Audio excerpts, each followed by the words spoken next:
good morning, dear modern jams. How are you all?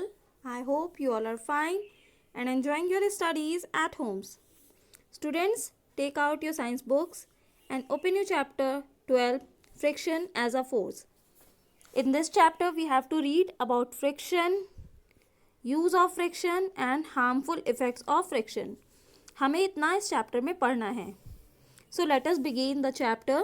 We have already known something about frictions in our life class. हमने कुछ चीज़ें friction के बारे में life class में already पढ़ी हुई हैं. सो आइए इस चैप्टर को स्टार्ट करते हैं.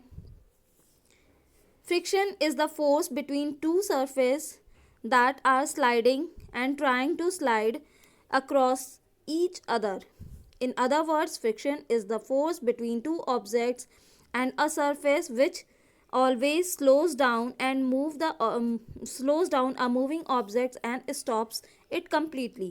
मतलब फ्रिक्शन क्या होता है बच्चों? फ्रिक्शन वो फोर्स होता है जो किसी भी ऑब्जेक्ट और सरफेस के बीच में लगाया जाता है मूविंग ऑब्जेक्ट को, यानी कि चलते हुए ऑब्जेक्ट्स को रोकने के लिए या उसको कम्प्लीटली स्टॉप कर देने के लिए.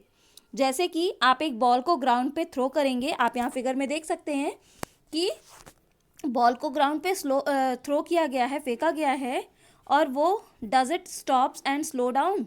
क्या वो रुक रही है या स्लो डाउन हो रही है, या वो मूव करती चली जा रही है? Why does it not keep moving? ये गोइंग क्यों नहीं, हमेशा बार चलती क्यों नहीं रहती, क्यों रुक जाती है थोड़े टाइम के बाद में? You will observe that it slows down and stops after time. कुछ टाइम के बाद में ये स्लो होते होते रुक जाती है. ऐसा क्यों होता है? It is because when we throw the ball on the ground, the opposite force acts on it. एक ऑपोजिट फोर्स होता है जो कि उस पर वर्क करता रहता है, और उस फोर्स को हम फ्रिक्शन बोलते हैं, जिस फोर्स की वजह से बॉल जो है वो स्लो होकर के रुक जाती है. Friction depends upon the types of surface that caused it. ठीक है, फ्रिक्शन 2 टाइप से वर्क करते हैं. ठीक है, टाइप्स क्या क्या होते हैं उसके? रफर the surface, greater the friction. अगर सरफेस जो है वो रफ है यानी कि खुरदुरी है तो फ्रिक्शन कैसा होगा? ज़्यादा होगा. और अगर स्मूथ है तो फ्रिक्शन कैसा होगा? लेस होगा. ठीक है. नेक्स्ट अब हम बात करते हैं यूजेस ऑफ फ्रिक्शन की. फ्रिक्शन कहाँ कहाँ यूज़ किए जा सकते हैं. ओके, आइए चलिए पढ़ते हैं फ्रिक्शन कहाँ कहाँ यूज़ किए जा सकते हैं. We are able to walk because of friction between our feet and ground. हम वॉक कर सकते हैं ना. कब वॉक कर सकते हैं? जब हमारे फीट और उसके बीच में, ग्राउंड के बीच में फ्रिक्शन होगा. Without friction we will slip. अगर फ्रिक्शन नहीं होगा तो हम स्लिप कर जाएंगे. We have ever tried to walk on ice. क्या आपने कभी आइस पे वॉक करने की कोशिश की है? अगर की होगी तो आपको पता होगा it is very difficult to walk on ice. ठीक, आइस पे वॉक करना बहुत ही ज़्यादा डिफ़िकल्ट होता है.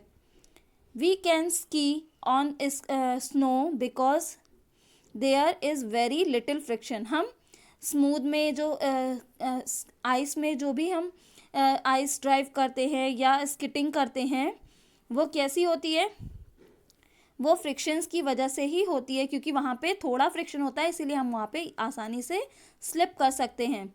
फ्रिक्शन की वजह से हम अपनी पेंसिल टिप से किसी भी पेपर पे राइट कर सकते हैं. फ्रिक्शन जो है किसी चीज़ को होल्ड करने के लिए ज़रूरी होती है. कार, बस जो होती हैं वो ग्राउंड पे ईजिली रन कर पा रही हैं. क्यों कर पा रही हैं? क्योंकि उनके टायर्स और रोड के बीच में एक फ्रिक्शन होता है. ठीक है, और इसी वजह से कार स्लिप कर जाती है. वेट रोड पे कार्स जो हैं वो स्लिप कर जाती हैं.